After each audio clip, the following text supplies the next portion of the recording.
Buonasera, buonasera a tutti, benvenuti per questo secondo appuntamento della rassegna OMA qui al Museo della Navigazione Fluviale di Battaglia Terme. Con noi stasera c'è un nostro concittadino, Franco Secchieri, che siamo felicissimi di avere qui con noi. Parlerà con lui Massimo Rizzo. No, mi sono fermata perché ho visto delle gocce. Sì, anch'io le ho viste. Allora, nel caso arrivi la pioggia all'improvviso, ci spostiamo dentro, capiamo insomma come va, e nel caso poi ritorniamo fuori se è una cosa veloce, se no proviamo ad andare all'ultimo piano del museo e ci sentiamo lì. Non porto via altro tempo, grazie ancora, passo la parola a Massimo Rizzo. Buonasera a tutti, allora la seconda serata, ricordo la settimana scorsa abbiamo parlato del fiume Fratta Gorzone, rappresenta Alessandro Tasinato, che ci ha descritto com'è, diciamo così, finito un fiume inquinato e in difficoltà rispetto al comparto Chiampo Arzignano delle concerie del Vicentino. E questa sera siamo qui con Franco Secchieri, che mi permetto di presentare un poco, me lo sono scritto. Allora, Franco Secchieri è geologo, ho imparato in questa settimana parlando con lui glaciologo, ma in quanto è stato il primo laureato in specializzazione glaciologica nell'Università di Padova, non so, ci direi te dopo in che anno? Nel secolo scorso. Là hai il microfono, adesso ce l'hai? Ok. Sta cominciando a piovere, va bene.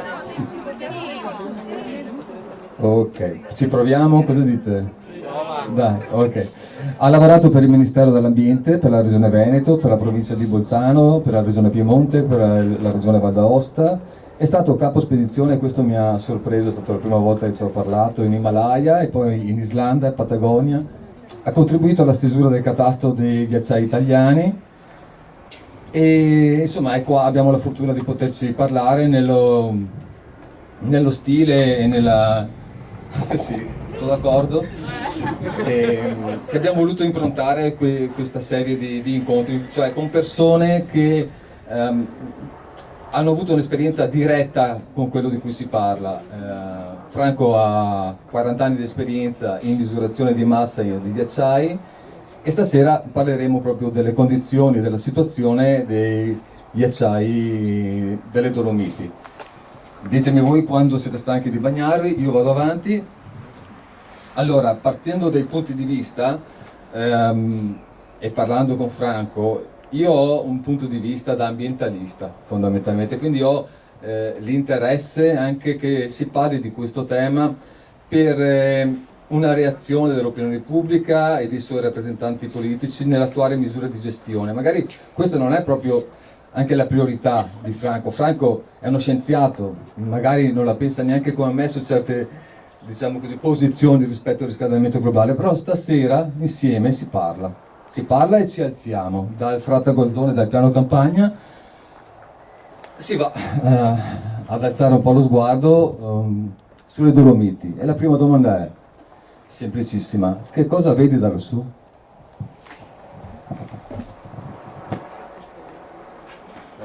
Aspetta che... In su? Prova. Parla e si attiva. Sì, adesso sì.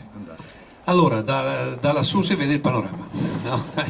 Ma ci sono due cose che si possono vedere dalla cima delle montagne, delle Dolomiti, ma non solo delle Dolomiti, però stasera andiamo lì.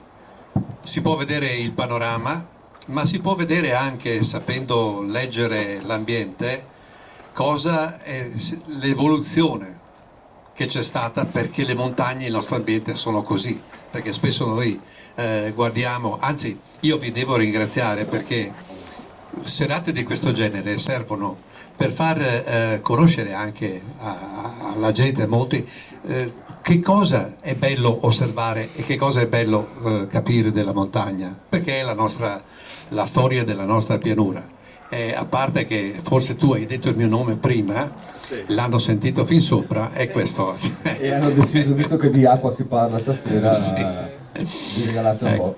E quindi- Se volete possiamo fermarci un attimo, capire se sballa, andare... Ditemi voi. Va bene, ok. Allora, per un attimo il tempo di mettere in sicurezza l'attrezzatura, e entriamo dentro il museo e attendiamo un secondo. Scusate.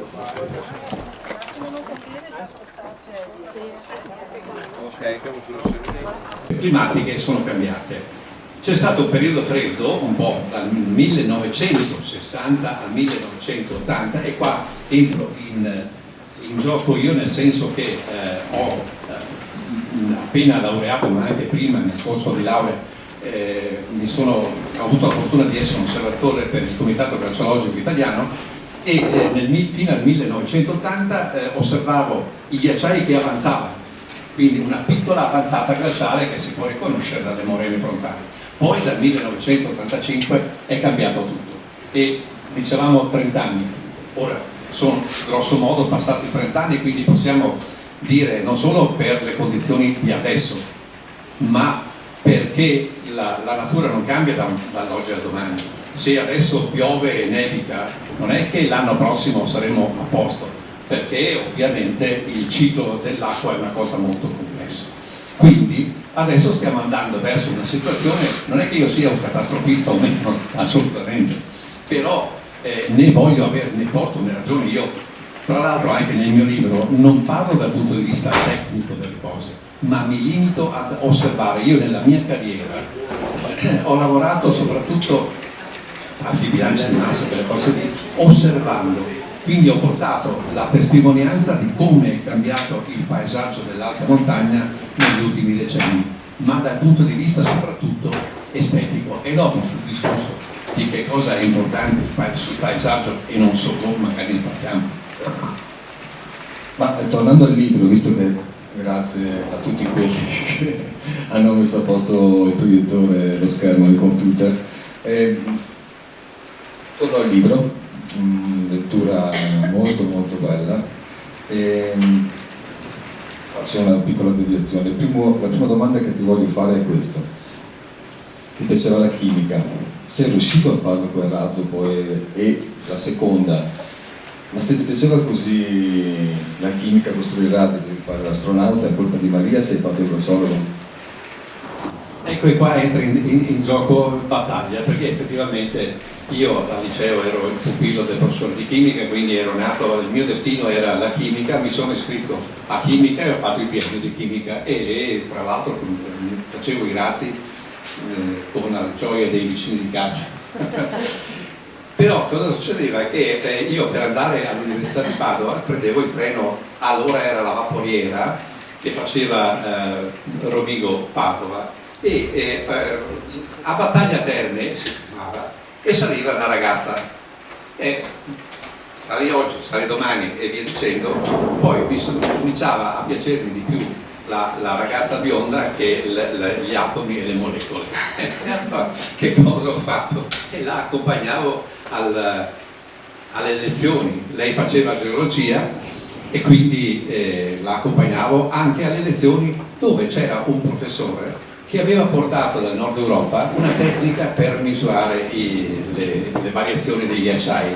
Quindi a quel punto lì la scusa c'era, questa ragazza qua c'era, però c'era anche questo argomento che mi ha improvvisamente emozionato, colpito, tanto che sono tornato a casa, ho detto ai miei genitori: cambio facoltà. Immaginate che la gioia e la contentezza. Comunque da allora ho cambiato facoltà, ho fatto geologia, però seguendo questo professore qua che aveva portato a questo tipo di sperimentazione, di studio, e questo mi ha consentito di fare la tesi in glaciologia. Dopodiché ho conosciuto, e questa è stata una vita anche fortunata, dico la verità, perché subito ho conosciuto ad esempio l'ingegnere capo, un giovanissimo che adesso purtroppo non c'è più, della provincia di Bolzano, il quale ha detto: che bello, facciamo anche noi, no, questo tipo di studi di ricerca. Ecco, e quindi ad esempio lì vedete nella fotografia ho cominciato a lavorare per la provincia di Bolzano, a fare delle indagini su alcuni ghiacciai della provincia. Quindi ho cominciato e poi continuato la mia professione di glaciologo. Vi dico la verità che solo con quella è difficile campare, no? Fare un 7,30 solo come glaciologo è proprio un po' difficile, quindi ho fatto anche geologo, ma soprattutto, e mi sono divertito, a studiare, a guardare e a osservare i ghiacciai. Certamente andando all'avventura con i mezzi che vedete qua, perciò dalle Materialseilbahn, dalle teleferiche per il trasporto del materiale, all'elicottero, perché chi aveva la possibilità di pagare, cioè la provincia di Bolzano, eccetera, e dopo questo magari facciamo una piccola parentesi dopo, perché io ho lavorato anche per l'ARPA, la regione Veneto, fino al 2015, dopodiché cambiato, è venuto un assessore che non ne fregava più niente, e ho continuato, io per non buttare via tutto, a lavorare nelle Dolomiti, usando ad esempio a mie spese sempre il mezzo aereo. E la ragazza? La ragazza è seduta là dietro, è diventata mia moglie. Scusa Maria, non faccio più. Visto che funziona, diamo un'occhiata un po' a queste foto, le puoi descrivere da tutto quello che rappresentano, se poi ci racconti anche, wow, che Abbiamo fatto bene. che suoni, che rumori, che profumi ci sono in un ghiacciaio. Ma i suoni quando ci sono frane, valanghe, cose di questo genere, quindi non è che sia, perché in montagna c'è il silenzio. Profumo della neve, io francamente, forse qualcuno di voi avrà provato con i ghiaccioli, che roba lì, ecco, ma devono essere, perché il ghiaccio non sa né sapore né ha profumo. E dicevo prima, quello era l'insegnante che mi ha fatto appassionare, e con lui abbiamo fatto, ho fatto la tesi, le prime misure sui ghiacciai. All'epoca, dicevo tra l'altro, ecco, l'importanza dell'informazione, l'importanza mediatica. Questo articolo l'ho fatto esattamente 30 anni fa. Un allarme per i ghiacciai. Il problema è che io non ero bello come Greta Thunberg, probabilmente, e quindi nessuno mi ha dato retta. Tant'è vero che ne avete sentito parlare o no? Da quando avete sentito parlare di ghiacciai, di queste cose? Dall'anno scorso più o meno, no? Quindi, ma questo sta a dimostrare che non è un qualche cosa di adesso. E adesso il fatto è assunto, sì, a informazione mediatica, quindi tutti ne parlano, compresi i giornalisti, che siano o no preparati non ha importanza, ne sentiamo di tutti i colori, per cui a quell'epoca probabilmente il discorso era troppo tecnico e quindi non ha avuto quel riscontro. Per cui, ad esempio, ecco, invece cose di questo genere, ad esempio parlo dell'estate scorsa, perché è stata un'estate la peggiore a memoria d'uomo, quella dell'anno scorso.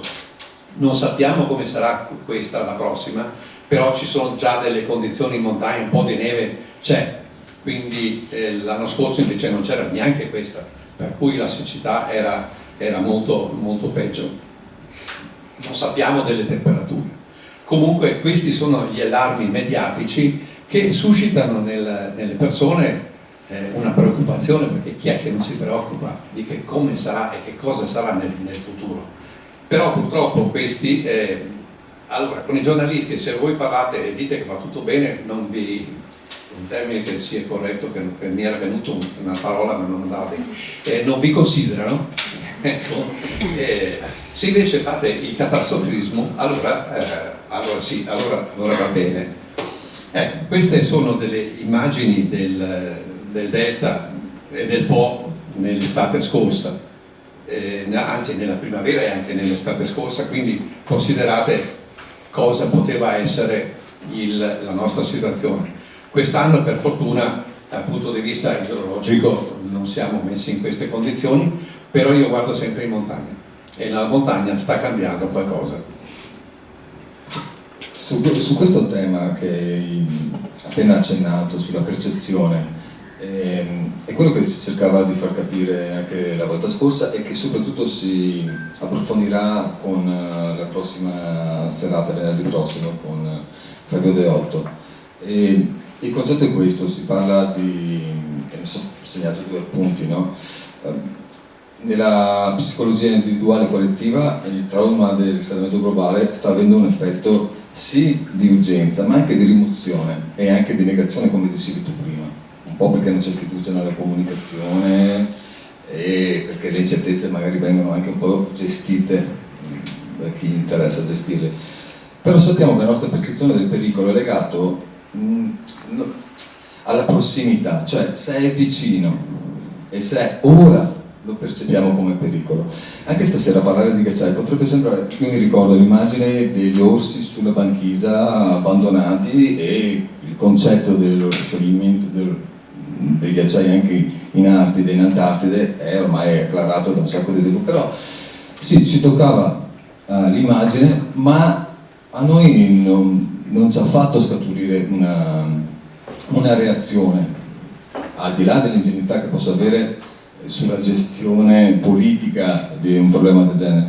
Però finché abbiamo il rubinetto che funziona in casa non viene percepito. Ci sarà un momento in cui il rubinetto non darà più l'acqua?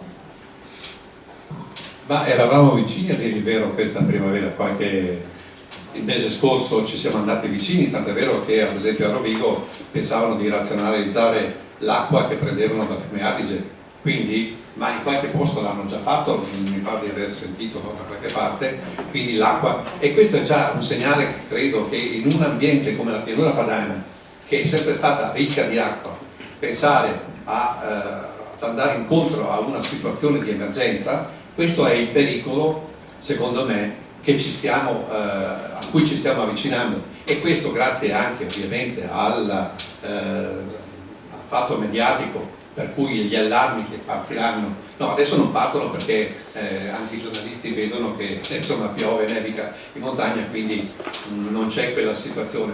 Però tenete presente ad esempio che la neve che c'è adesso non è la neve invernale, sempre per restare sul discorso di che cos'è l'alta montagna, è una neve che con qualche giorno di caldo se ne va completamente e sotto non resta niente, quindi guardare che cosa si vede dalla montagna, si vede anche questo, cioè si vede anche la pianura, perché nel senso figurato della cosa, perché quando le cose vanno male in montagna poi si ripercuotono necessariamente, ma qua ci sono tante cose su cui si potremmo parlare per il discorso della montagna.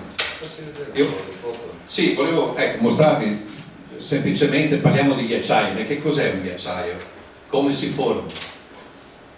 Allora, prendiamo un posto in montagna e guardiamo il primo anno, cade la neve. Tutta la neve che cade però non va via tutta, magari alla fine dell'estate, cioè alla fine dell'annata idrologica che va dal 1° ottobre al 30 settembre, alla fine dell'estate ne rimane e quindi d'inverno nevica e la neve cade sopra lo strato, così la stessa storia per quell'anno e negli anni successivi. Se per un lungo periodo di tempo la neve che cade d'inverno non va tutta via ma se ne conserva, si formano via via gradatamente degli strati, la neve si trasforma in nevato e il nevato si trasforma in ghiaccio, è una cosa molto, molto, molto lunga e complessa. Questo, vedete ad esempio, è la fotografia di un ghiacciaio che adesso non c'è più, del ghiacciaio del Rosin in Alto Adige, ma anche, se vedete sotto qua, ghiacciaio della Marmolada. Questa è una foto che, se qualcuno conosce la Marmolada, dice no, non è possibile, non è così, non ci sono più queste cose, perché noi 30-40 anni fa salire sulla vetta della Marmolada voleva dire passare attraverso una zona piena di seracchi di queste dimensioni. Oggi il ghiacciaio si è consumato, vedremo dopo che cosa è rimasto, non ci sono più. Quindi dicevo prima che a forza di neve su neve, ghiaccio eccetera, si formano degli strati e si forma un ghiacciaio. Questa è la natura del ghiacciaio. Poi ovviamente quando diventa molto grande comincia a spostarsi verso valle, si amplia e cose di questo genere. Ecco, l'importanza per un ghiacciaio è il limite delle nevi, nel senso che dicevamo la neve che si ferma sopra, che resiste alla fine dell'estate, bene, è sopra quello che si dice il limite delle nevi. Ne avrete sentito parlare l'anno scorso perché, ad esempio, dopo la tragedia della Marmolada del luglio dell'anno scorso, molti hanno detto perché lo zero termico era addirittura molto, molto in alto. Lo zero termico è praticamente un limite di quota sopra il quale la neve si conserva, ma sotto la neve non c'è, non cade o non si conserva. Quindi quello che sta succedendo adesso dal punto di vista dei cambiamenti non è solamente l'aumento della temperatura, perché dopo vedremo la settimana prossima è previsto l'arrivo di un anticiclone africano, no? Quindi prepariamoci perché i 30 gradi saranno fresco, ma è una conseguenza di una situazione, scusatemi se mi divago, però devi tagliare perché io non so. Quindi non è solamente il cambiamento climatico, l'aumento della temperatura, è perché le grandi correnti sia marine che dell'atmosfera cambiano. Quindi se arriva qua l'anticiclone africano, cosa che magari non c'era un tempo e sostituisce l'anticiclone delle Azzorre, è chiaro che le condizioni meteorologiche cambiano, e se questo negli anni va avanti cambiano le condizioni, si innalza quello che vedete scritto lì, l'equilibrium line, e quindi che farine faranno i ghiacciai? Ad esempio, questa è una foto, sono delle immagini un po' provocatorie, nel senso, se noi fossimo stati l'uomo di Neanderthal con la macchina fotografica, mi scusi dei fotografi, e avessimo fatto una fotografia delle Alpi 20.000 anni fa durante l'ultima glaciazione, ecco, questo sarebbe stato il paesaggio, il panorama. Quindi a Bolzano, ad esempio, la conca di Bolzano era sommersa da circa 2.000 metri, 2 km, 2.000 metri di ghiaccio, e quella che vedete là, sì, non so se si vedete bene o meno, comunque poteva essere una fotografia della Valle dell'Adige 20.000 anni fa, perché c'era il ghiacciaio che scendeva fino a Verona e l'Europa era una steppa. E come facciamo noi a dire tutte queste cose? Come fanno i glaciologi a inventarsi che i ghiacciai arrivavano fin là, eccetera?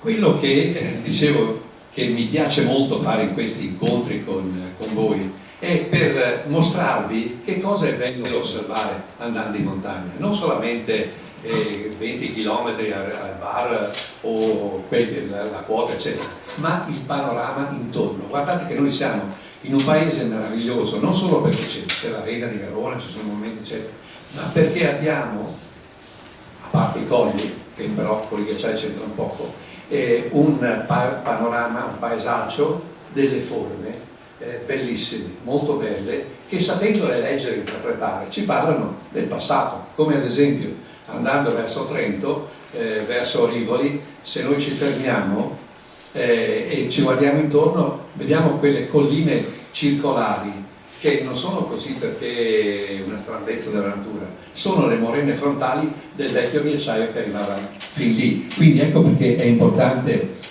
saper leggere intorno a noi, perché attraverso la lettura del paesaggio possiamo capire, interpretare, conoscere e amare ancora di più, perché certe volte la amiamo poco, l'ambiente che ci circonda, amarlo un po' di più.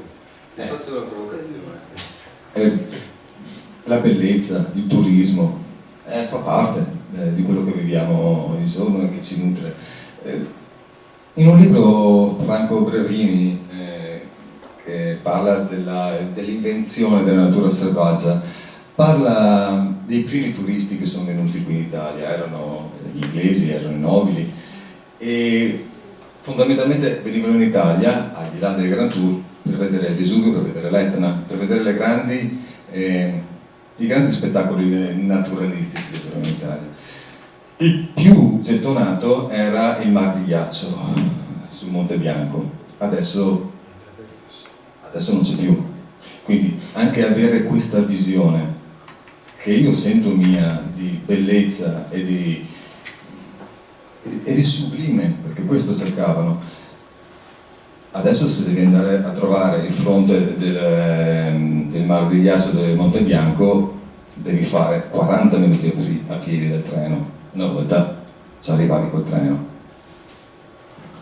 Sì, tu hai citato il Monte Bianco, ma abbiamo anche altre situazioni vicino a casa dove in poche ore possiamo andarle a vedere. Comunque le tracce, ecco, tu dicevi prima, ti ringrazio, perché io ho avuto anche la fortuna di girare un po', ecco, il mondo, a parte le spedizioni in Himalaya, in Pakistan, eccetera, e quindi ovunque nel mondo si possono trovare le tracce che hanno lasciato i ghiacciai, quindi leggere la storia del clima, che non è solo qua. Ad esempio in basso a destra vedete il Central Park a New York. Se voi ci andate al Central Park, nel centro di New York, trovate delle rocce particolari che hanno delle forme particolari e sono striate. Quelle sono, ad esempio, leggendone il significato, sono le tracce dei ghiacciai che hanno sommerso durante la glaciazione anche quell'area lì, quindi non solamente le Alpi, ma in tutto il mondo. Sono periodi più caldi di adesso, quindi dicevo prima dell'optimum climatico di 7.000 e 5.000 anni fa, che era molto più caldo di adesso, i ghiacciai non esistevano. Quindi il clima che si è modificato, e non certo perché nel 7.000 anni fa era l'uomo di Neanderthal che faceva le bracciole fuori dalla grotta facendo il CO2, no, quindi non ci sono solamente effetti causati dalla nostra attività. Noi concorriamo a cambiare il clima, questo sicuramente, ma ci sono altri fattori che intervengono, perché altrimenti non si spiega bene. Però in quel caso la concentrazione del CO2 sull'atmosfera era di tra i 180 e i 220 parti per milione. Oggi siamo a 420 parti per milione. Cosa vuol dire?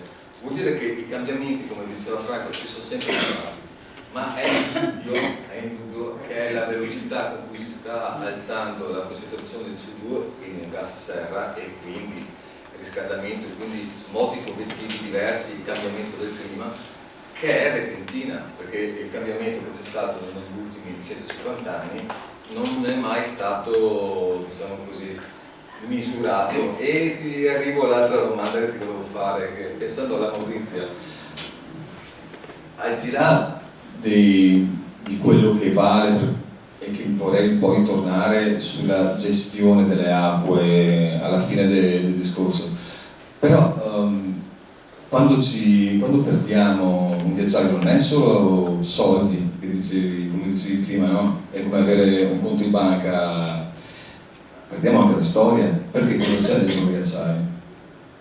Con i carotaggi, cosa si capisce? Si capisce la storia di tutte queste cose che stiamo dicendo oggi, le sappiamo perché il ghiacciaio, il ghiaccio, è un archivio alla memoria di quello che è stato.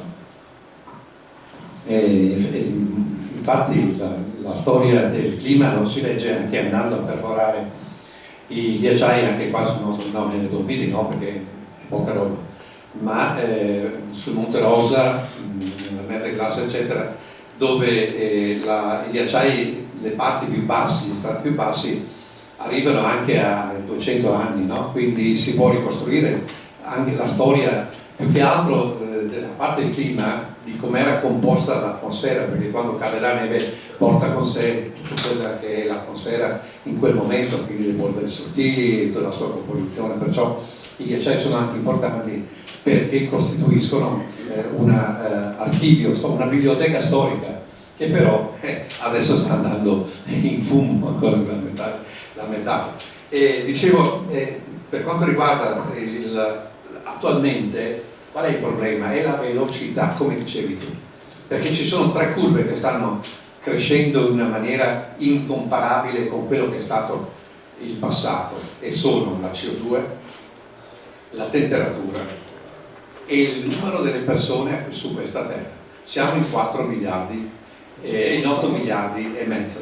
Voi capite che 8 miliardi e mezzo, allora il cambiamento climatico si fa risentire in maniera molto più forte che non so nel 1300, quando di miliardi forse ce n'erano molto pochi. Quindi questo è anche un problema perché essendo in tanti noi consumiamo le risorse e su questo dovremmo fare molta più attenzione. Certo che mi fa un po' sorridere alle volte come si pensa di risolvere il problema. Facciamo un esempio. Teloni. No, i teloni lo facciamo dopo. Tutti quanti vogliamo risparmiare acqua, no? E ci fanno la propaganda alla spente e il rubinetto mentre vi lavate i denti per risparmiare acqua. Però quando andiamo, scusate, ma tutti quanti lo facciamo, andiamo a fare la pipì e tiriamo 9 litri di acqua. E allora questa è una delle contraddizioni viventi che noi comunque quotidianamente facciamo, e di questo dovremmo rendercene conto. Il discorso, andate in autostrada ad esempio nei giorni lavorativi anche sulla Bologna-Padova, le file interminabili di autotreni, ma non dovevamo fare il trasporto su ferrovia?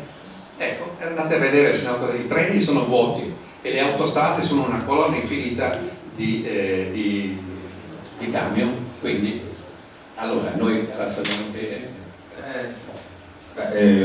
Comunque io direi di approfittare affinché c'è ancora un po' di attenzione, che non li stiamo annoiando, di far vedere un po' di fotografie che hai fatto 30-40 anni fa e delle condizioni attuali, se hai dei confronti, se hai delle foto esplicative. Sì, ecco, questo libro nasce è un po' un archivio, nel senso che è un libro, diciamo, dove sono raccolte più di 40 anni di confronti nelle Dolomiti c'erano 89 masse gelate o ghiacciai, e quel più grande era quello della Marmolada. E questo io ho lavorato per decenni per la Regione Veneto e per l'ARPAV raccogliendo questo tipo di testimonianze. Vi dicevo, io soprattutto fotografavo quello che vedevo, quindi sono raccolti in questo libro i confronti, parte la prima parte dove si parla anche del treno Padova-Rovigo, sono nella seconda parte le fotografie e i confronti di tutti i ghiacciai delle Dolomiti, quindi è un libro un po' specialistico, quindi è questo. E tornando a noi, dicevo prima come si vedono le tracce girando per le montagne. Qua ad esempio siamo in Alto Adige, le morene, voi frequentate la montagna, se frequentate la montagna ad esempio quando salite su per i monti, guardatevi intorno, perché nelle grandi valli alpine ci sono queste forme particolari che stanno a indicare la presenza antica di ghiacciai, di lingue glaciali, come ad esempio in questa foto della Valle Luna.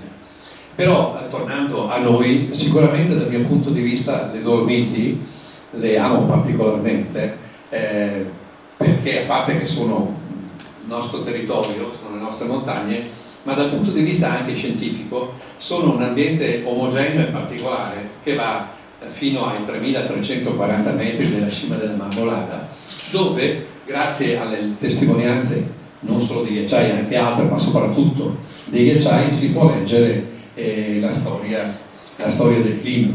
Ad esempio guardate la Marmolada come è retrocessa, no? Tutta quella serie di linee, questa era la regina delle Dolomiti, adesso poveretta non è più neanche una piccola serpa, perché il ghiacciaio che era il più grande delle Dolomiti, tanto è vero che era famoso per questo, oggi, dopo ne vedremo, ecco qua, guardate cos'è rimasto del ghiacciaio della Marmolada.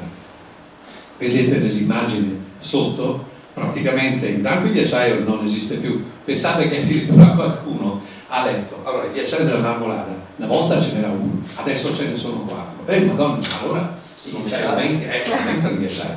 In realtà è che quel ghiacciaio si è frantumato, si è rotto, spezzato in parti, e quindi non è più un ghiacciaio omogeneo, ma è semplicemente un insieme. E adesso andate qua, è la seconda legge.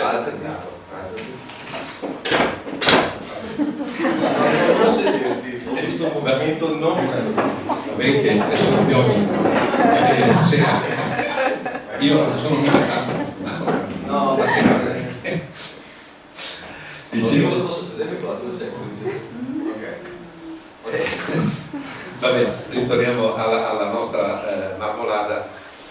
Quindi è ridotta in questo stato qua, quindi se andate a vederla, è molto bello quest'estate, verso la fine dell'estate. Posso partire dalla proposta? Sì. 3 anni fa un poeta islandese, di cui parleremo tra l'altro a settembre al Festival Terra Terra che facciamo al Bachelet, si chiama Andri Magnusson, ha fatto una cosa, ha fatto un funerale per un ghiacciaio in Islanda. Lui è islandese, è bravissimo e facciamo delle escursioni nei ghiacciai delle Dolomiti, facciamo dei funerali. Volevi farle? Cosa dici? È un'idea? Potrebbe funzionare? Senza per fare sensazione sui giornali? E allora adesso ho delle diapositive dove in morte di un ghiacciaio lo possiamo benissimo scrivere e dire, perché ci sono le prove. Finisco su questa foto mostrandovi l'importanza dei teloni. Vedete quelle strisce bianche che ci sono? Non è mica neve, sono i teloni, quindi il ghiaccio se ne va, ma i teloni restano. È un'altra prova della stupidaggine, no? Che molti hanno pensato di fare, credendo di poter conservare neve e ghiacciai. Questo invece ha fatto solamente una cosa. Io, se fossi stato un azionista, un proprietario di una ditta che face teloni, sarei stato contentissimo, ovviamente, ma certamente non sono serviti a nulla e ci sono le prove, non è che sia un'idea mia personale o meno. Quindi tra l'altro, finendo il discorso sullo sci estivo, questa è un'altra delle conseguenze della fine dei ghiacciai, la fine di uno sport molto praticato, ma che adesso non si può più fare nemmeno allo Stelvio, perché queste sono le condizioni di quest'estate sul ghiacciaio sopra allo Stelvio, dove ci sono gli impianti di risalita. Vedete che c'è tutto ghiaccio praticamente. Allora, veniamo nelle Dolomiti ce ne sono tanti di ghiacciai, magari gli 89 che io ho censito, non sono tutti noti, ma qualche ghiacciaio ha anche una importanza alpinistica, escursionistica. Ad esempio qua siamo nelle pale di San Martino di Castrozza, che si può raggiungere dall'altopiano ma anche facilmente con la funivia che vi porta sopra. Bene, se noi andiamo sopra l'altopiano delle pale di San Martino, una volta, once upon a time, una volta c'era il ghiacciaio di Fradusta, e questi sono tra l'altro, vedete, i risultati del mio lavoro, nel senso che le fotografie aeree prospettiche non sono solamente un fatto tecnico, ma è una testimonianza dei cambiamenti del paesaggio, perché io ogni anno prendo l'aereo e faccio più o meno le stesse rotte in modo da poter fare foto confrontabili fra di loro. Questo è quello che invece l'attuale giunta regionale ha buttato via e non gliene fregava niente. Te la faccio dopo. Sì, vabbè. Questo è, possiamo andare a fare il funerale al ghiacciaio della Fradusta perché è scomparso. Nel 2020 c'era rimasta solo quella piccola placca là, e adesso, ma la Fradusta, adesso possiamo, per chi conosce le Dolomiti, e spero che siano in tanti, questo è un altro esempio, il ghiacciaio dell'Antelao, il ghiacciaio superiore dell'Antelao, quindi questa serie di fotografie appunto è una testimonianza dell'evoluzione del paesaggio. Sì, ritorno e riprendiamo insomma il lavoro che hai fatto. Ci tengo a mettere il punto sulla comunicazione, su come queste cose vengono percepite dal pubblico e come si può, diciamo così, declinarle in maniera nel termine pratico, per ottenere una reazione che sia efficace la comunicazione. Ti faccio l'esempio: noi da 20 anni, 30 anni sentiamo parlare del PAUS, della situazione idrologica del Veneto, sentiamo parlare Vallerani, della geografia, dei fiumi, e io li sento parlare ancora adesso e sono stanchi di non essere sentiti dall'opinione pubblica, dalla comunicazione, dai media, ma soprattutto da chi ci rappresenta, dalla Regione Veneto. Ci racconti qual è adesso la situazione? Si fa ancora questo lavoro, il lavoro che hai fatto te è continuato? C'è qualcuno che continua a farlo? O ci sei te che con la tua passione porti avanti questo lavoro e stop? Vabbè, io non posso entrare nello specifico con nomi e cognomi, anche se lo potrei fare. Comunque, ti ripeto, è dal 2015 che la Regione Veneto e l'assessorato competente non si interessa più dei ghiacciai. Quindi io ho continuato da allora, nonostante, pensa, io mi sono persino offerto di lavorare gratuitamente e ho le lettere, non so se quando e se le pubblicherò, in cui mi si dice non ci interessa, da parte di gratuitamente vabbè. Per cui stendiamo un velo pietoso su questo aspetto, tanto è vero che per fortuna, io ho voluto continuare quel lavoro che ho cominciato anche per la regione, perché con l'ARPAV, per fortuna, adesso chiudiamo, ho collaborato per decenni, quindi ho un ottimo rapporto con l'ARPAV, cioè la regione, specialmente con Araba, cosa che non succede con Venezia. E per l'ultimo argomento è che, tra l'altro, il ritiro dei ghiacciai implica anche la trasformazione dei ghiacciai in quello che noi chiamiamo rock glacier, ghiacciai neri, cioè il ghiaccio scompare e rimangono le coperture detritiche.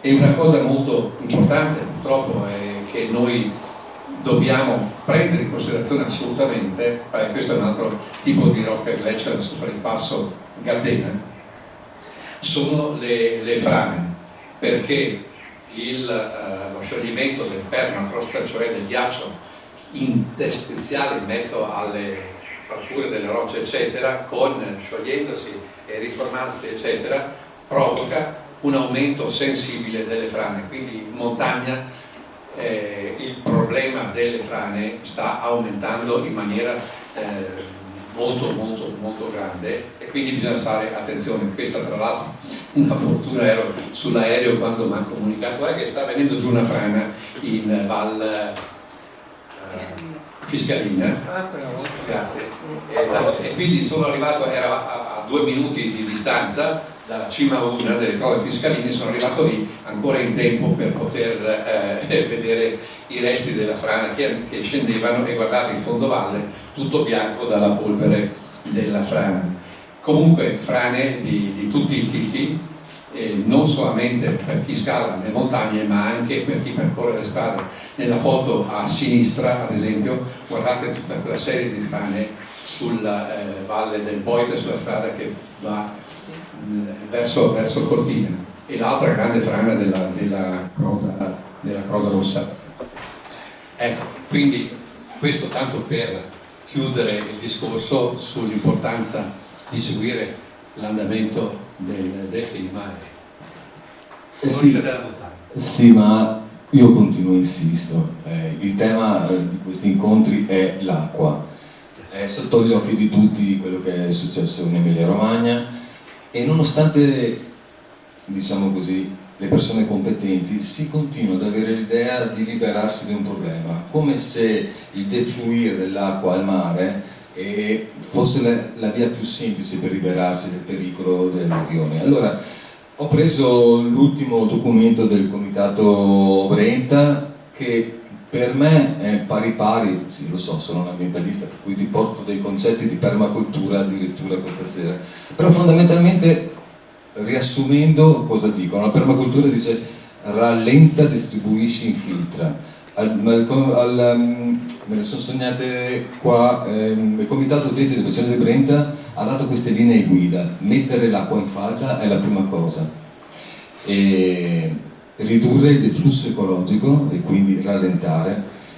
Bacini del cumulo, sì, ok, però non come quelli che vogliono fare al Piave, insomma, piccoli.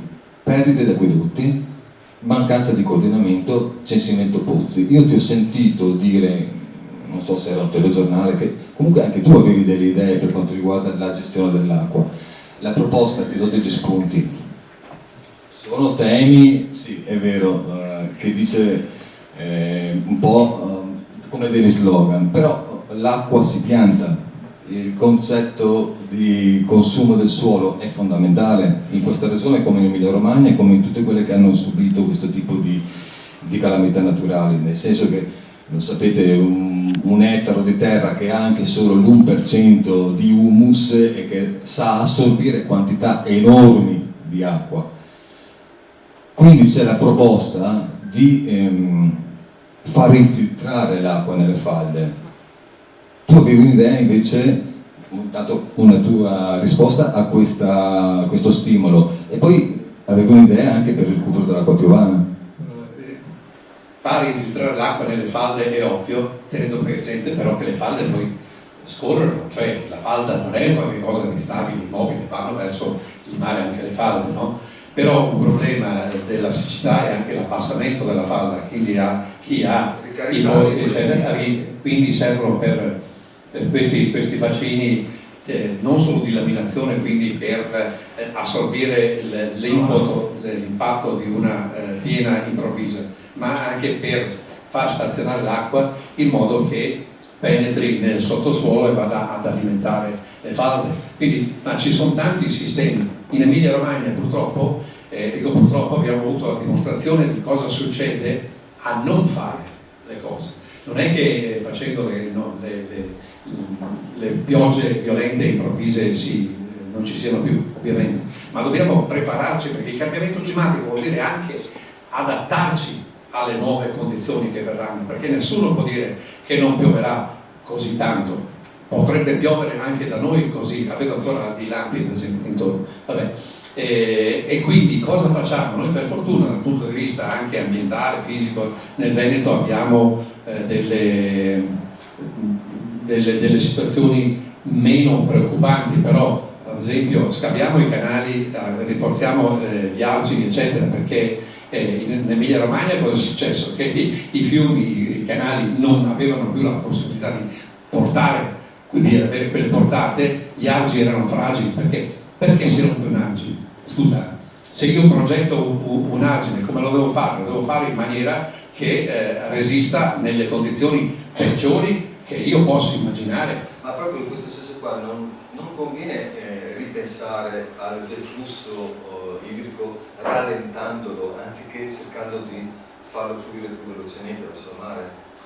Certo, questo ha come dicevamo prima, no? Un significato non solo di non è vero che si riduce il problema mandando via l'acqua prima, ma oltretutto, oltre quindi a tutelare maggiormente l'ambiente, a rallentare i deflussi, quindi creare delle bacini di laminazione, delle superfici, ma noi invece di fare, dicevi prima nel discorso da anni che io parlando con chi magari può capire, cioè può risolvere il problema di recuperare l'acqua piovana dai capannoni, dai tetti. Il Veneto è noto, è la regione dei capannoni. Ditemi se conoscete un capannone che ha la grondaia che va in una vasca. Non esiste proprio. Ma dico, facciamo il bonus facciate e quelle cose lì. E perché in queste cose non mettiamo anche l'obbligo di recuperare l'acqua piovana, perlomeno anche per gli usi domestici, ma non possiamo noi andare a consumare 9 litri di acqua potabile ogni volta che andiamo in bagno, ma scherziamo. E queste cose qua dico, sì, sono tutte è vero, che cosa si fa in realtà? Poco niente. È per quello che io sono contento di parlare con voi, perché alle volte è con la gente che si può parlare, ci si può spiegare, si può capire, scambiare le opinioni. Perché più in alto si va a trovare dei sordi o di altre cose. Comunque, insomma, questo era un mio progetto che... Senti, proviamo noi ad ascoltare le persone, diamo la possibilità a qualcuno di fare delle domande. Mi raccomando, siete stanchi, non so, facciamo 2 o 3 domande che siano concise, senza... Prego, a lei. Le Olimpiadi di Cortina.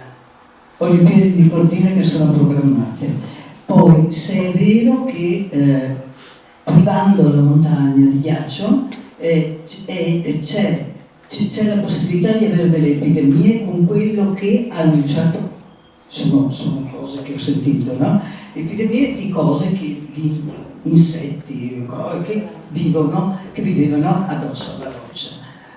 E poi io avevo la soluzione che è di Leonardo da Vinci nella previsione del futuro. Posso dirla? Sì, previsione. Universitari che non è... Allora, Leonardo da Vinci, in un libro di... vabbè, ogni tanto mi rovviene il nome. Allora, Leonardo da Vinci dice: prima sparirà l'acqua, poi sparirà l'aria e moriremo arsi. Vuoi rispondere? Cioè, a questa diciamo lo lasciamo come mistero, invece aveva dato uno stimolo per quanto riguarda Cortina. Beh, però il discorso dei virus contenuti perché ci sono anche quelli ovviamente negli strati di ghiaccio eccetera, non abbiamo ancora avuto prove in questo senso, dico la verità, perlomeno che io sappia. Però è chiaro che se uno strato di neve di 30, 50, 60 anni fa contenente degli non insetti ma virus soprattutto si scioglie, questi possono tornare nell'aria e quindi anche provocare queste cose qua. Io spero di no, chiaramente, però è qualche cosa che... Su Cortina, vabbè, c'è talmente tanto da dire che mi viene in mente solo una cosa, no? Che dice la neve non c'è, la facciamo. Provate ad esempio Asiago, parliamo di Asiago, no? Asiago è con l'innalzamento del limite delle nevi, ci sono delle località che avranno in futuro dei problemi per quanto riguarda lo sci. Asiago, che lei ha una quota di 1000 metri, se il limite delle nevi invernali anche si alza sopra i 1000 metri, le piste da sci, allora che cosa facciamo? Proseguo, sì. Facciamo la neve artificiale. Voi sapete quanto costa fare la neve artificiale? Ecco, tanto, vabbè, non è un consumo di acqua perché dopo se lo spari sulle piste, dopo l'acqua comunque va giù. Però bisogna raccogliere nei laghi, bisogna fare i bacini di raccolta per l'acqua, ma soprattutto i cannoni sparaneve non vanno a batterie solari, costano loro, costano l'energia per poter fare andare, quindi la soluzione della neve programmata è molto costosa dal punto di vista ambientale. C'è qualcun altro che vuole fare una domanda? Mi è venuto in mente che No, sì, l'ha detto. Leopardi. Leopardi che... Ok, Claudio? Leonardo, Leopardi, sempre vero. Allora, intanto abbiamo trovato la soluzione: se c'è la siccità la Vespa organizzerà degli incontri e pioverà sicuramente. Prima cosa. Seconda cosa, Greta Thunberg a tutti gli incontri dove è stata invitata ha sempre detto: non ascoltate me, dovete ascoltare gli scienziati, cioè ascoltare te, che stanno dicendo queste cose da tantissimo tempo. Perciò una bimba ti ha ascoltato almeno, cioè ha detto ascoltate gli scienziati. Su questo ti chiedo una cosa: quante volte sei andato a parlare nelle scuole battagliensi o qui attorno? Sei stato invitato a parlare di questi temi? Mai? Ok. Gli ambientalisti dicono di non parlare più di cambiamenti climatici ma di crisi climatica. Sei d'accordo su questo? C'è qualche differenza? Allora, il cambiamento climatico, ti ripeto, per un'unità di misura sono i 30 anni, perché è inutile dire guarda che piove e guarda come è cambiato il clima. La pioggia è un elemento meteorologico e non climatico. Comunque dicevi il fatto della crisi, è chiaro che se l'evoluzione del clima procede come è proceduta dal 1985 a oggi, secondo me ci sarà una crisi, ma la stiamo vivendo. Dico, ragazzi, bisogna che è inutile che magari quest'estate piove un po' di più e allora siamo a posto. Non è vero, dobbiamo metterci nelle condizioni di poter, adesso che abbiamo provato, prevedere o comunque affrontare delle situazioni di crisi. La crisi cos'è? La temperatura riguarda, quindi elevate temperature, e la scarsità d'acqua, sono le due crisi principali. Allora, mi collego a questo per un'altra domanda e ve ne faccio tre di seguito così. Cosa succederà a Battaglia? Cosa succederà a Battaglia? Intendo Battaglia Terme, cioè il Circolo Rimiero potrà ancora andare a remare nel canale, io penderò che fine fa? Dopo con l'orientamento del mare, quindi noi siamo pronti per... con l'acqua salata, vabbè. Dopo, ho visto che nella tua biografia all'interno del libro, che ho letto parzialmente, non ho letto come massimo tutto perché non sono così bravo, c'è scritto che hai fatto parte della commissione VIA della valutazione di impatto ambientale del Veneto ed è italiana dal 2008 al 2020. Cosa ha proposto questa commissione e se è stata ascoltata? Ultima cosa, dov'era? No, vabbè, basta così. No, ma le scrivevo mentre parlavo. Ottimo. Grazie. Vabbè, io ho fatto parte della commissione VIA prima di tutto della Regione Veneto per 20 anni e poi sono stato promosso alla VIA del Ministero dell'Ambiente. Io però nella commissione VIA intanto bisogna sapere che cos'è. Adesso è cambiato tutto con PR, cioè valutazione di impatto ambientale. È la valutazione di impatto ambientale, quindi qualsiasi progetto di una certa rilevanza doveva essere approvato da questa commissione che valutava tutti gli effetti dell'opera in progetto sull'ambiente, tipo non so, un'autostrada, un pozzo di metano, una diga, quindi qualsiasi. Allora lì eravamo in 40 tecnici, ognuno aveva le sue competenze, io mi sono occupato soprattutto di acqua, dico la verità, e anche qua non lo dico a bassa voce purtroppo, anche ad esempio di prospezioni nel sottosuolo per l'estrazione di gas e altre cose, però dal punto di vista tecnico, quindi valutando gli effetti della subsidenza sulle estrazioni soprattutto di metano. Cosa succederà a Battaglia? Avevo chiesto cosa succederà a Battaglia. Cosa succederà a Battaglia? Cioè, visto quello che si prospetta e quindi Centro del mondo. Me l'ha fatto vedere, non c'era lì prima una foto di tutto cos'era, il mare Adriatico? Ah sì, no, ma quella era del giornale. Ah, non è. No. Beh, Battaglia ha la fortuna intanto di avere i battaglici. Però anche la sfortuna è quella di avere magari un genio che si occupa poco dei canali. Abbiamo fatto anche con l'Armata Seconda una campagna per il dragaggio dei fiumi, qua del Vicenzone eccetera, perché, scusatemi, il fiume cosa serve? Serve anche a portare, in caso di emergenza, serve a portare l'acqua, ma se io il letto del fiume invece di lasciarlo, di scavarlo, lo riempio, lascio riempito di detriti, aumenta, diminuisce di parecchie decine di metri cubi al secondo la portata. Cristo del Dio, perché non si opera in questo senso tenendo e occupandoci soprattutto tenendo puliti i canali, che è una delle prime cose da fare in questo, la manutenzione dei canali, ma che implica lo scavo del canale. E quindi ad esempio io credo che gli abitanti di Battaglia lo vogliono tutti, ma c'è qualcuno che non è che non lo voglia, non gli interessa assolutamente niente, e questa situazione purtroppo mi preoccupa, perché soprattutto quando parliamo anche di altre situazioni, ad esempio il Basso Polese, il Delta. Io sono un polesano che mi ha detto uno dalla parte più bassa del Pianura Padana da lavorare sulle coste più alte.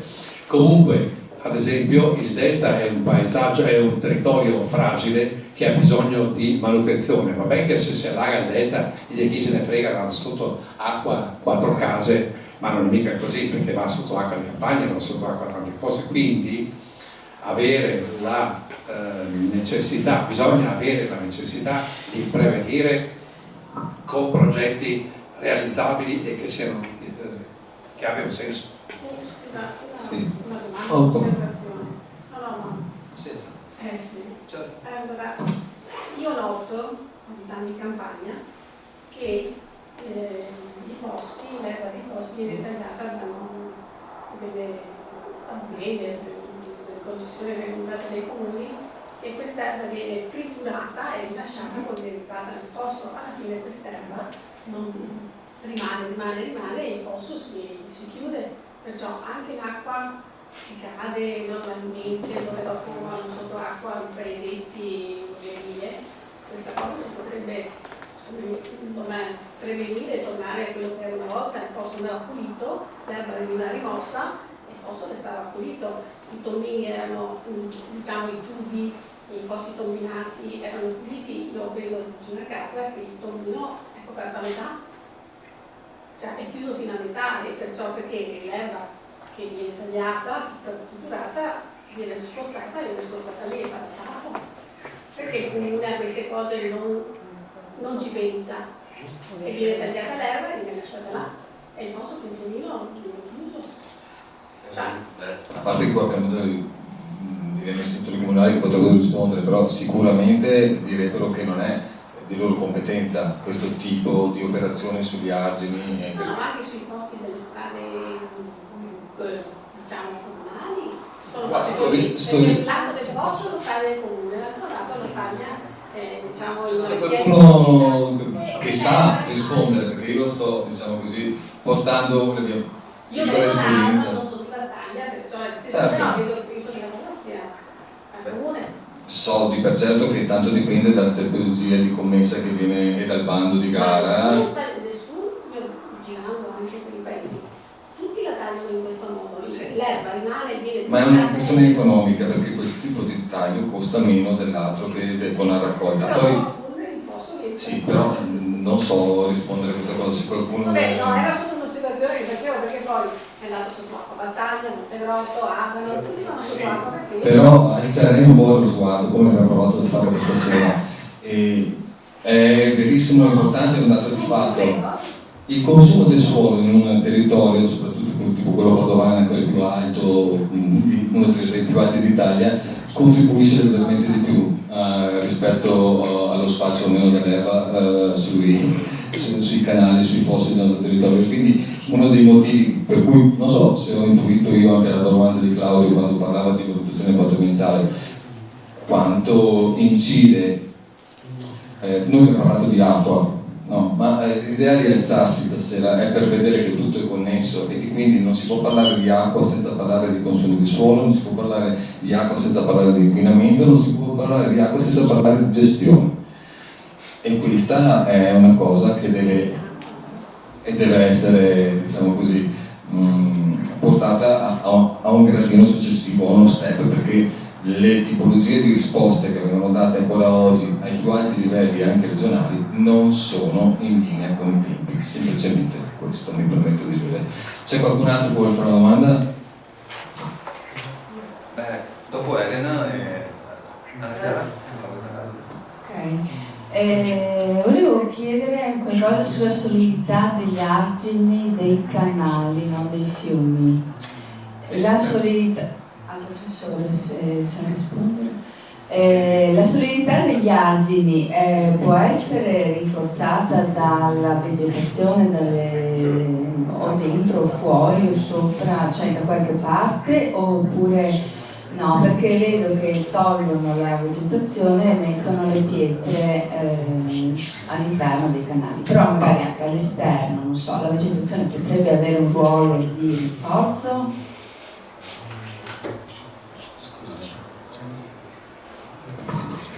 Io azzardo una risposta che però non è, dico subito, mi occupo di ghiaccio, quindi mi viene solamente da dire che lasciare la vegetazione all'interno dell'alveo, la grande vegetazione non va bene secondo me, perché rallenta il flusso dell'acqua, quindi la vegetazione può andare all'esterno dell'argine eccetera, ma secondo il mio modo di vista la sponda del fiume. All'esterno?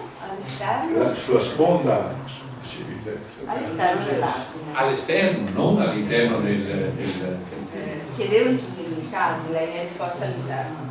No, all'interno no, perché soprattutto rallenta, nel caso di una piena, rallenta il flusso dell'acqua, a parte che poi magari lasciare anche la vegetazione, si rompono.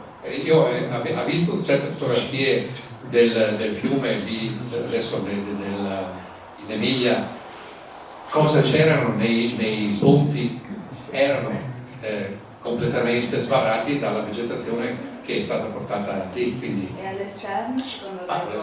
All'esterno dipende dalla solidità dell'argine, ma qua ci sono gli ingegneri che dovrebbero dare una risposta chiaramente, perché il tipo di vegetazione dipende dal tipo di radice eccetera, quindi ovviamente se ci sono delle radici che possono compromettere la stabilità e la solidità di un argine non vanno fatte. Questo tanto è vero che all'interno mettere di manufatti in pietra eccetera serve per favorire il flusso dell'acqua e rinforzare l'argine nel stesso tempo. Porto il microfono in fondo ad Elena. Buonasera. Prima Massimo diceva che la percezione del pericolo e quindi anche la paura e l'attivazione avviene soprattutto quando la situazione di rischio è vicina.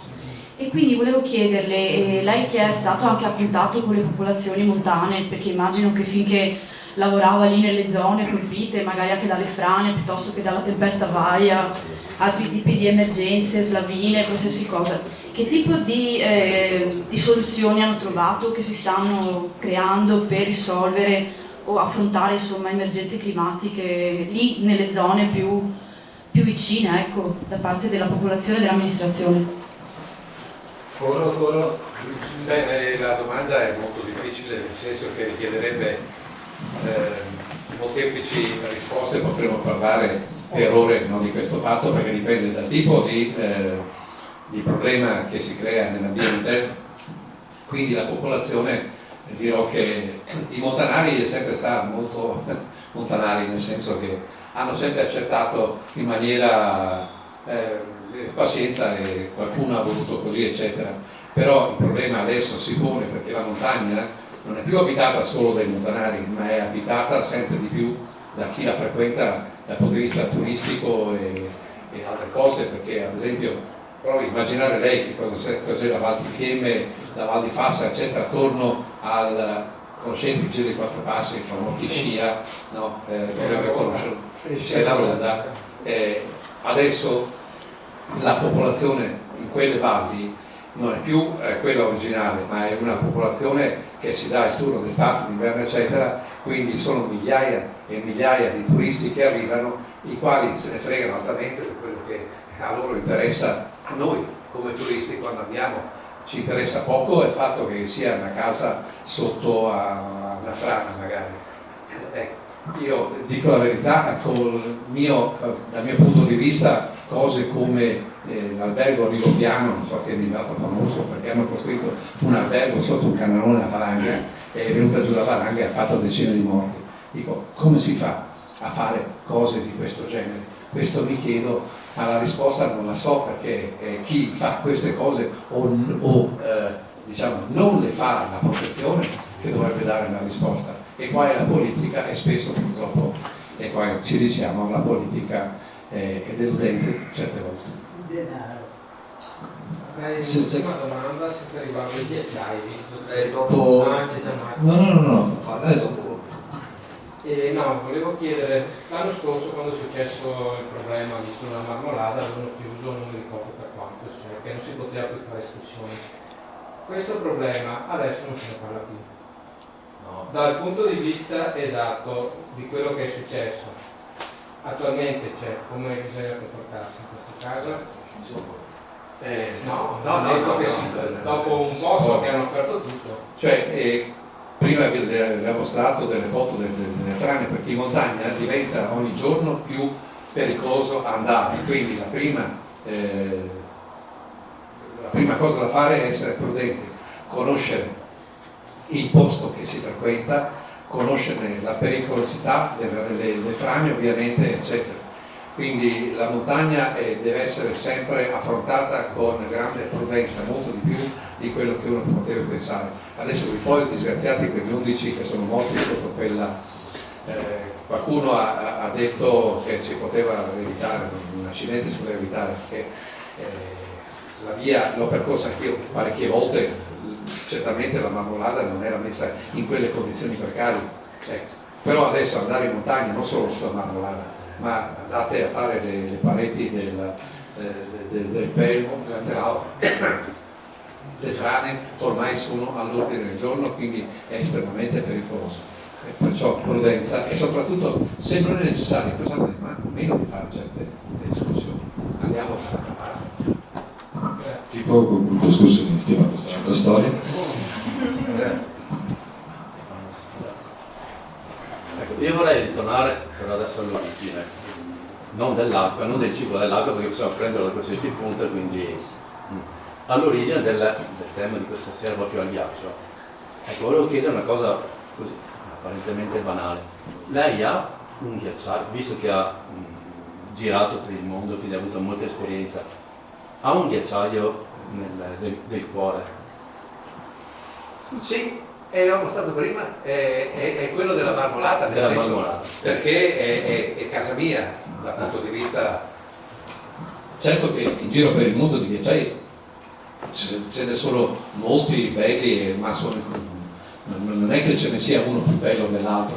In Antartide, ad esempio, se uno va, non è un ghiacciaio, è una enorme distesa bianca, quindi ognuno penso che abbia il proprio ghiacciaio nel cuore. Il mio è la Marmolada. Poi volevo fare una considerazione, se posso. Dopodiché chiudiamo e se c'è la possibilità, insomma, pian pianino scendiamo. Sì, perché molto spesso il ghiacciaio è visto come un ambiente privo di vita, no? Adesso io parlo da entomologo perché sono un entomologo fondamentalmente. E il ghiacciaio invece è vita, il ghiacciaio e poi i margini del ghiacciaio. E ricordo che con questi appunto cambiamenti climatici, il ritiro di ghiacciai, la perdita proprio del ghiaccio e anche degli ambienti periglaciali, c'è una perdita di biodiversità che è una cosa strepitosa, che sta solo emergendo adesso, perché gli studi in merito a queste cose qua sono pochi, le specie che si stanno estinguendo o che si stanno rarefacendo sono poco conosciute e si sta solo da poco iniziando a studiarle. E anche qui c'è un discorso di finanziamenti che non ci sono, mancano i finanziamenti, perché per fare un monitoraggio serve tirare fuori i soldi per pagare chi deve farli, e questo non esiste, se non cose molto sporadiche. Quindi noi stiamo perdendo una biodiversità spaventosa che risale appunto anche all'ultima appunto a 12.000 anni fa, quindi specie le vite in una tapir e così via, e non ce ne rendiamo conto. Cioè queste cose praticamente le sanno chi sono specialisti, cioè non c'è neanche coscienza nella popolazione di questa enorme perdita. Vabbè, si parla, non so, della perdita di biodiversità, che ne so, nella foresta amazzonica, ma la perdita di biodiversità ormai è una cosa generalizzata, globale, e riguarda anche appunto gli ambienti glaciali e periglaciali. E cosa proprio recentissima, anche gli ambienti di grotta dove c'è ghiaccio, e sono poco studiati anche quelli, e sono una fauna di invertebrati notevolissima che sta per essere sostituita in massa da popolazioni che si portano da sud verso nord. È una migrazione che sta avvenendo, perché ovviamente il cambiamento climatico, che è già successa, cioè che è già in atto da molto tempo, la tigre, oppure che ne so, la farfallina del geranio, tanto per dire cose di questo tipo. Sì, l'idea di questi incontri, ti ringrazio della domanda, è anche questa, cioè di fronte a queste difficoltà che nascono, di fronte a questi cambiamenti, come rispondiamo? Ognuno per conto suo, o proviamo a capire che lavorando magari a livello diciamo, di comunità, forse riusciamo a creare delle risposte. L'idea di avere qui un glaciologo di Battaglia Terme che porta anche delle idee magari che non possono essere uguali alle mie, ma con cui fare un confronto, con cui crescere per dare delle risposte, delle proposte anche a chi poi deve governare il territorio, secondo me è l'unica strada, quella insomma di non sentirci soli, di cominciare a ragionare assieme. Vi ringrazio tanto della serata, vi ricordo di essere presenti anche a venerdì prossimo, ci si alzerà ancora un po' di più perché i temi affronteranno, diciamo così, i cambiamenti climatici nelle Maldive, in Lapponia, a New Orleans, a Miami, per ritornare qui a Venezia e Delta del Po, tanto caro a Franco.